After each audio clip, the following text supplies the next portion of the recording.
Shoot করেছিলাম বেশ অনেক দিন আগেই।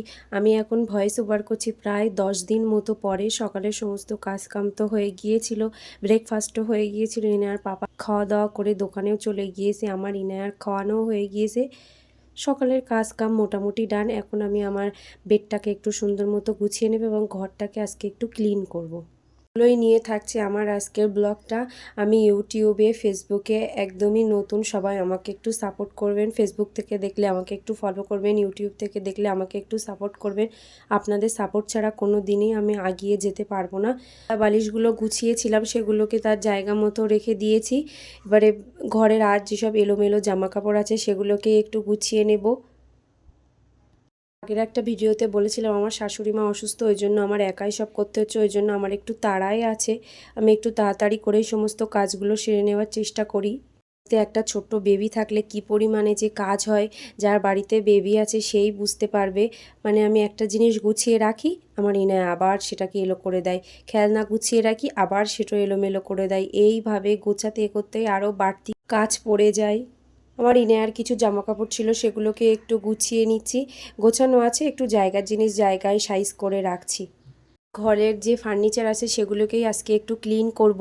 আমার ঘরের যে কটা ফার্নিচার আছে সেগুলোকে আমি যেদিন ক্লিন করি একসঙ্গেই ক্লিন করি, না হলে এর ময়লা ওতে চলে যায়, ওর ময়লা এতে চলে যায়। এইভাবেই আর কি হয়। আর আমার ঘরে প্রচণ্ড রকমের ধুলো ঢোকে।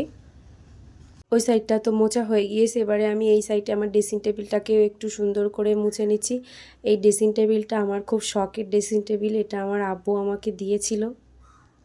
খুব শখ ছিল এরকম একটা লম্বা মিররের ড্রেসিং টেবিল হবে, তো সেটাই আমার আব্বু আমার শখটাকে পূরণ করে দিয়েছে। সবাই আমার আব্বুর জন্য একটু দোয়া করবেন। আমার আব্বু হজ পালন করার জন্য আরবে গিয়েছে। এখন ভয়েস ওভার করছি, আমার আব্বু এখন আরবেই আছে। সবাই একটু আমার আব্বুর জন্য দোয়া করবেন, তার সুস্থতার জন্য। ইনায়াকে বলেছিলাম আমি একটু ঘরটাকে ক্লিন করব, অনেক ধুলোবালি উড়বে, তুমি একটু তোমার দিদুর কাছে থাকো, কিন্তু সে কি আর শুনবে। আমি এখানে কাজ করছি, সে চলে এসছে। এই ফুলদানিটা তার খুব পছন্দের, আসলে তার ফুল খুব পছন্দের। ফুল দেখলেই সে নিয়ে টানাটানি করা শুরু করে দেয়। দেখো আবার একটা কি ফেলে দিল, এর থেকে আবার সব পড়ে গেল। মানে কাজ, ওই যে বললাম যার বেবি আসে সেই বুঝতে পারে যে একটা কাজ 5 মিনিটের কাজ কিভাবে 10 মিনিট লেগে যায় কাজ করতে। সে একটা শুধু একটা মাই জানে। তবে স্পিডটা বাড়িয়ে দিয়েছি। বাস্তবেও কাজগুলো যদি এরকম স্পিডে হয়ে যেত তাহলে কতই না সুন্দর হতো। ড্রেসিং টেবিলটা মোছা হয়ে গিয়েছে, এবার আমি আমার আলমারিটাকেও মুছে নেব। এখানে দেখো আমি ক্যামেরাটা রেখে ভিডিও শ্যুট করছিলাম, অমনি ক্যামেরাটা ফেলে দিয়েছে। মানে এরকমই চলতে থাকে সারাদিন আর কি।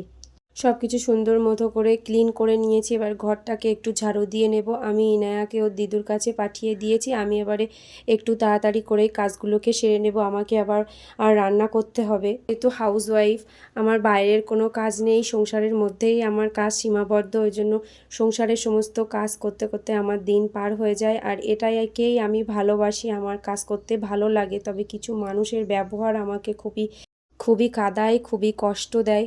আমি সংসারকে ভালোবাসি, সংসারের কাজগুলোকেও ভালোবাসি। আমি খুবই ভক্তির সঙ্গেই কাজগুলোকে করি, এটাই আমি ভালোবাসি। আমার নিজের মন থেকে আমি এই কাজগুলোকে খুব ভালোবাসি। কিন্তু কিছু মানুষ আমাকে খুবই ছোট করে দেখে। যে যাই বলুক সেটা আমার দেখার বিষয় নয়, শুধু একটু মনে কষ্ট লাগে কথাগুলো শুনলে, এই আর কি। সেদিন আমি আবার সিঁড়িটাকেও ঝাড় দিয়েছিলাম। বেশ কয়েকদিন ধরে একটু নোংরা হয়েছিল, ঝাড় দেওয়া হচ্ছিল না, সেটাকেও ঝাড় দিয়ে নিয়ে এবার আমি ঘরটাকেও সুন্দর করে মুছে নিয়েছি। অন্তত সকালের দিকের কাজগুলো শেষ করে ফেলেছি। এবার আমি আবার হেয়ারে একটু অয়েল দেব, দিয়ে গোসল করতে যাব। গোসল করে চলে এসেছি। আজ একটু শাড়ি পরতে ইচ্ছা হচ্ছিল। আমার হাজব্যান্ডের শাড়ি পরা খুব পছন্দের, আমিও নিজেও শাড়ি পরতে ভালোবাসি, কিন্তু ছোট বাচ্চা নিয়ে সংসার নিয়ে শাড়ি সামলানোটা একটু টাফ হয়ে যায়। ওই জন্য একটু মাঝে মধ্যেই পরার চেষ্টা করি, রেগুলার বেসিস পরি না, শখ করেই একটু পরি আর কি। এর মধ্যে আমার সমস্ত কাজকাম হয়ে গিয়েছে, দুপুর হয়ে গিয়েছে, ইনায়াকে খাইয়ে নেব। এখানে আজকে আমি রান্না করেছিলাম কুমড়ো আলু ডিম দিয়ে। আর একটা কি রান্না করেছিলাম মনে নেই, কারণ আমি অনেক দিন পর ভয়েস দিচ্ছি, আমি ভুলে গিয়েছি। তো যাই হোক, ইনায়ার পাপা দোকান থেকে ফিরে আসার সময় আজকে লিচুগুলো এনেছিল। এটাই ছিল আমার আজকের ভিডিও। ফেসবুক থেকে দেখলে আমার পেজটাকে একটু ফলো করবেন, ইউটিউব থেকে দেখলে সাবস্ক্রাইব করবেন। চলো আজ তবে আসি।